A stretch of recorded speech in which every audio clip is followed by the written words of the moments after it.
हा, तर आजचा विषय पहिल्यांदी तर सुरुवातीला संवाद centre for music and healing यांच्यातर्फे तुमच्या सगळ्यांचं स्वागत. दर गुरुवारी ऑनलाईन आणि ऑफलाईन अशा पद्धतीचं हे ध्यान होत असतं. इथे ऑफलाईन 4 जण आहेत आज, त्यामुळे मध्ये मध्ये मी दुसरीकडे बघून बोलत असते. तर हे प्रत्यक्ष आणि ऑनलाईन असं एकत्र ध्यान आहे. पुढच्या आठवड्यापासून ते मंगळवारी होणार आहे 7 ते 8. याची कृपया सगळ्यांनी माहिती द्यावी. तर आजचा आपलं ध्यानाचा विषय आहे, म्हणजे आज मी जलतत्वावर घ्यायचं ठरवलंय. आधी पण घेतलं होतं बऱ्याचदा, काही काही विषय रिपीटही होतो. जलतत्व म्हणजे काय तर आता आपण बघतोय की आपण बाहेर पाऊस पण नाहीये. म्हणजे आता खरं तर जुलैचा फर्स्ट वीक चालू आहे, तर आपल्या दृष्टीने पाऊस उशीर झालेला आहे पावसाला. आणि आपल्या म्हणजे पिंड ब्रह्मांड असं म्हटलं ना, ते पिंडी ते ब्रह्मांड, म्हणजे ब्रह्मांडी ते पिंडी या न्यायाने आपण बऱ्याचदा हिलिंग मध्ये, विशेषतः तर्पण करताना आपण ह्या कन्सेप्टचा उपयोग करून हिलिंग आणि हिलिंग प्रोसेस करत असतो. तर आपण बघतो की पाणी विशेषतः हे इमोशन्स रिप्रेझेंट करतो. इव्हन ह्या ड्रीम्सचा जे आत्ताच विषय झाला की ड्रीम्स वर्कशॉप आहे पुढच्या आठवड्यापासून, सॉरी 16 तारखेपासून ड्रीम्स वर्कशॉप होते. तर त्याच्यातही तुम्ही बघाल की प्रत्येक गोष्टीचा काही अर्थ असतो, एलिमेंटचा.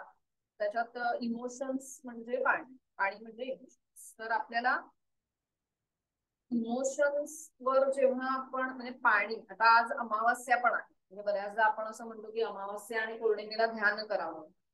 तर त्याच्या मागचं कारण काय आहे, तर आपल्या शरीरात जेवढं पाणी, म्हणजे पिंड ब्रह्मांडाने इथे पण आहे. पृथ्वीवर 70% पाणी आहे, आपल्याही शरीरात 70-75% पाणी आहे. जसं पृथ्वीच्या पाण्यावर म्हणजे समुद्रावर, त्याच्या वरती ओहोटीवर या चंद्राच्या अमावस्या आणि पौर्णिमेचा परिणाम होत असतो, तसंच आपल्यावर सुद्धा त्याचा होत असतो, कारण की आपल्या शरीरातही तसंच पाणी आहे. म्हणून असं म्हटलं जातं की काही ज्यांना काही असे सायकोलॉजिकल प्रॉब्लेम वगैरे असतील, तर ते पौर्णिमा अमावस्येच्या दरम्यान ते वाढतात, किंवा ते लोक असं वेगळ्या पद्धतीने रिॲक्ट करतात.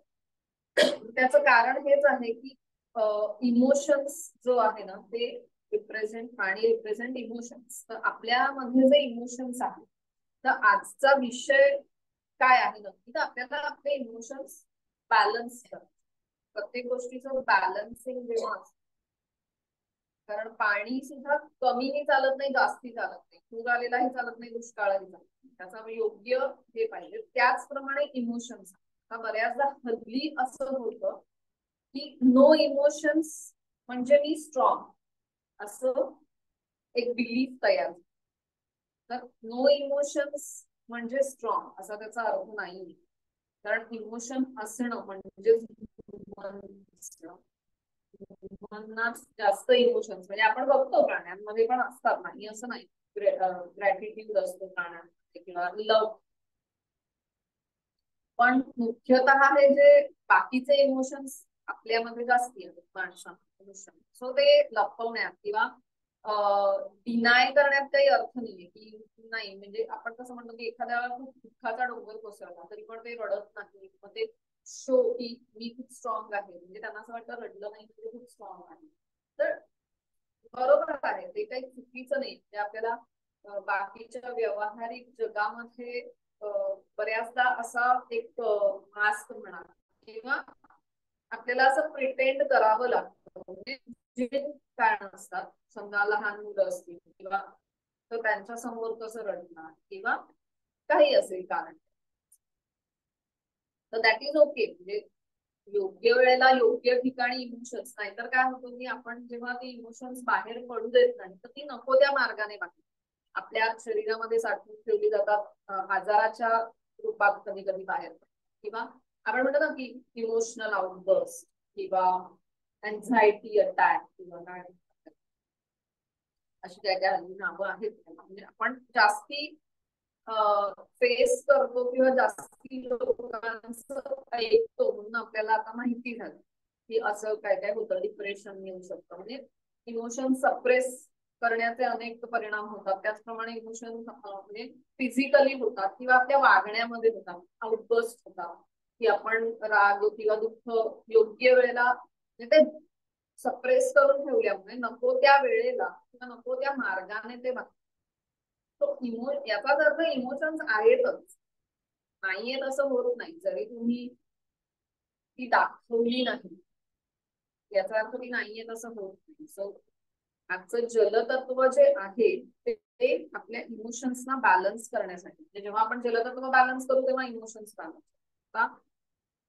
जलतत्व हे स्वाधिष्ठान चक्राचं हे आहे, तत्व आहे. स्वाधिष्ठान चक्र, प्रत्येक चक्राला एक तत्व आहे. जसं मूलाधार चक्राचं तत्व आहे पृथ्वी तत्व, स्वाधिष्ठान चक्राचं तत्व आहे जलतत्व, किंवा मणिपूर चक्राचं तत्व आहे अग्नितत्व. तर तसं स्वाधिष्ठान चक्र म्हणजे इमोशन्स, इच्छा, इच्छा याचं चक्र आहे.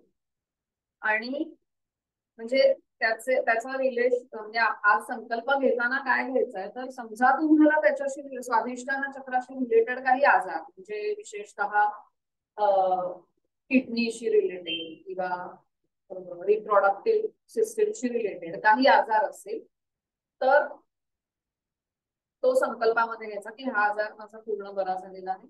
आणि एक कॉमन जे आपण संकल्प घेणार आहोत की जर समजा असा काही आजार नाहीये तरी पण माझ्यातलं जलतत्व हे बॅलन्स झालेलं आहे असा आपण संकल्प घेऊ शकतो. किंवा अजून तुम्हाला जे काही संकल्प जर घ्यायचा असेल तर तुम्ही घेऊ शकता. तर त्यासाठी आपल्याला म्हणजे आपल्यातले इमोशन्स बॅलन्स करणं म्हणजेच आपल्यातलं जलतत्व बॅलन्स करणं, ह्यासाठी आजचं हे ध्यान आहे. हे दोन्ही इंटर रिलेटेड आहेत. आणि मुद्दा माझा अमावस्या म्हणून मला असं वाटलं, अमावस्या किंवा पौर्णिमा, तर मग आज अमावस्येला पण पौर्णिमेला प्रत्येक पौर्णिमेचं काहीतरी खास असतं, तर त्याविषयी त्यानुसार आपण विषय घेतच असतो. अमावस्येला जरा कमी घेतला जातो, त्यामुळे आज आपण जलतत्व बॅलन्सिंगचा हा प्रयत्न करूया. तर आपण डोळे मिटून घेऊ. हो विचारही करू शकतो, कारण इन अ वे प्रत्येकच पेशीत आपल्या जलतत्व आहे. आणि BP is related to blood, so ते पण जलतत्वच आहे. फ्लो, ब्लड फ्लो हा जलतत्वाचा, त्यामुळे तुम्ही घेऊ शकता. म्हणजे ते बरं झालेलं आहे किंवा कंट्रोलमध्ये किंवा बॅलन्स घेऊ शकता. आणि कोणाला काही डाऊट असेल तर विचारा. संकल्प हा नेहमी प्रेझेंट परफेक्ट टेन्स मध्ये आणि पॉझिटिव्ह स्टेटमेंट या स्वरूपात करायचा आहे. तर आपण डोळे मिटून घेऊया. तुम्हाला काही डाऊट नाहीये असं, चष्मा असेल तर काढून ठेवा.